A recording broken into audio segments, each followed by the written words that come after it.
Hi everybody, my name is Dr. Hilary Booth and I'm a naturopathic doctor, and welcome to my video blog. Today I'm going to be talking about something that all of us need to stay alive, but many of us don't know very much about, and that's water. So in this talk I'm going to cover why our bodies need water so much, how much water you need to be drinking in a day, how you know if you may not be getting enough, and different types of water filtration systems that are available to us. So our bodies are made up of about 65% water by weight, and this can vary a lot depending on your age, your gender, and your weight. For example, someone who is obese is actually only made up of about 45% water by weight, whereas a baby is made up of 75% water by weight. Actually, interestingly, our brains are made up of about 95% water, so you can see how important water is to our most vital organ. We need water for lots and lots of reasons. It acts as a lubricant for our digestive tract. It allows us to chew and swallow because it's part of our saliva. It allows us to actually digest the foods and absorb the nutrients, and it allows us to eliminate the foods after we're done with them by lubricating the lower bowel. It also lubricates our joints. This helps to prevent arthritis and injury. It also regulates our body temperature, keeping us at that 37 degrees Celsius sweet spot that allows our bodies to function optimally. We need water to remove toxins from our bodies. This is a huge thing that many of us are missing out on or aren't really processing effectively, and that's our detox pathways.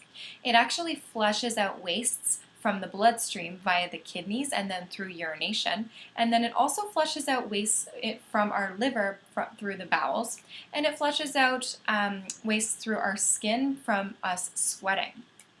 Drinking at least 8 glasses of water per day decreases our risk of colon cancer by 45%. So if that's a risk factor for you and your family history, that's something you need to take seriously. And as well, it reduces the risk of bladder cancer by 50%.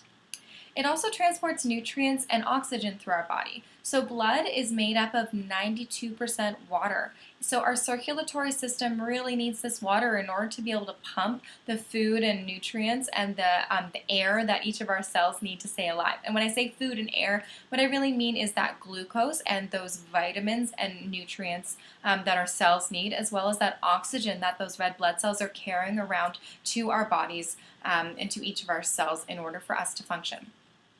So you should be drinking 2 liters of water per day as a bare minimum. I really want to emphasize that this is a pretty low bar, in my opinion, for how much water you should be drinking in a day.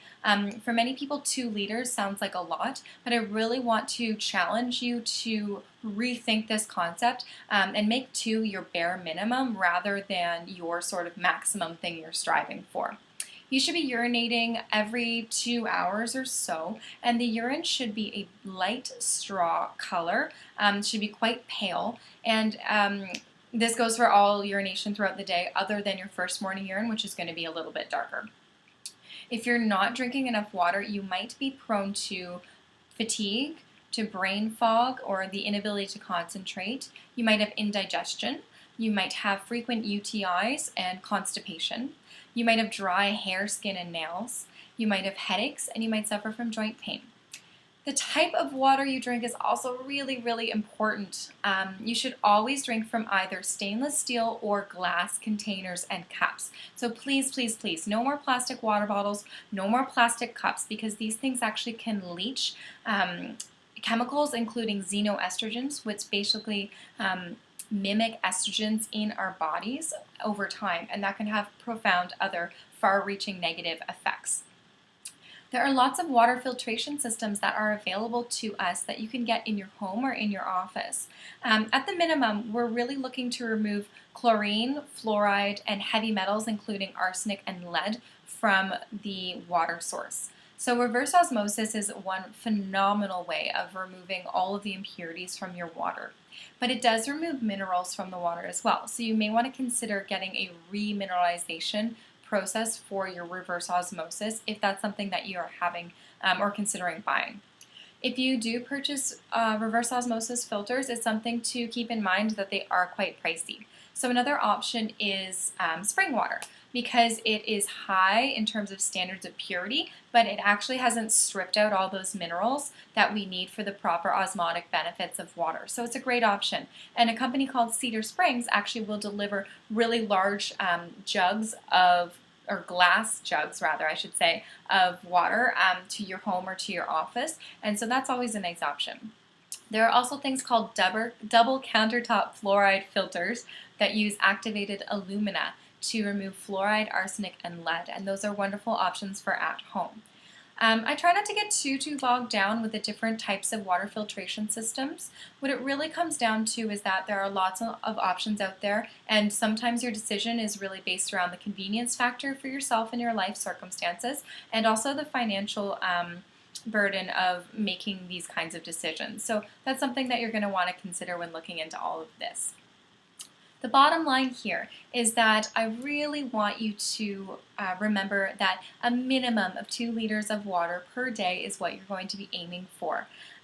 Set alarms on your phone or on your computer if you're the kind of person who forgets to drink water as your day goes on, and those reminders can be a really helpful way of triggering that feedback, and eventually you'll start just craving water naturally when you won't need the alarms.